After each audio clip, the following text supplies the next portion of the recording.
700 নম্বরের পরীক্ষায় 674 পেয়ে বেফাকে কীর্তিমান সালেহ আহমাদ তাকরিম।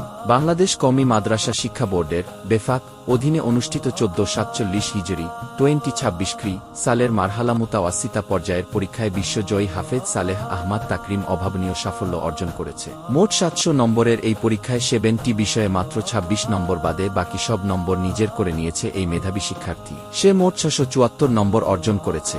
রোল নং 11 শর্ট ট্রিপল চতু ও রেজি নং 983। বিষয়ভিত্তিক প্রাপ্ত নম্বরগুলো নিম্নরূপ: নাহবে মির 94, পানজেগাঞ্জ 98, রজা 95, শরহে মিয়াত 99, মালাবুদ্দা আল ফিকুল মুয়াসার 93, শিরাত 97, গুলিস্তা 98। এই অসাধারণ ফলাফলের জন্য সে মুমতাইজ সর্বোচ্চ বিভাগে উত্তীর্ণ হয়েছে এবং সামগ্রিক মেধা অবস্থান অর্জন করেছে। 31 ডিসেম্বর 2008 সালে জন্ম নেওয়া সালেহ আহমাদ তাকরিম পিতা হাফেজ আব্দুর রহমানের গর্ব। সে মার্কাজু ফাজিল কোরআন আল ইসলামী ঢাকা ও মার্কা জামিয়া হোসাইনিয়া ইসলামিয়া আরজাবাদের সম্মিলিত শিক্ষা পরিবেশে জ্ঞানার্জন করেছে।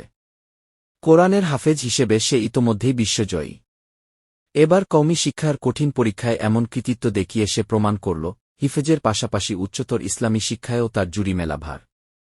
তার এ সাফল্যে পরিবার, শিক্ষক ও শুভাকাঙ্ক্ষীরা আনন্দিত।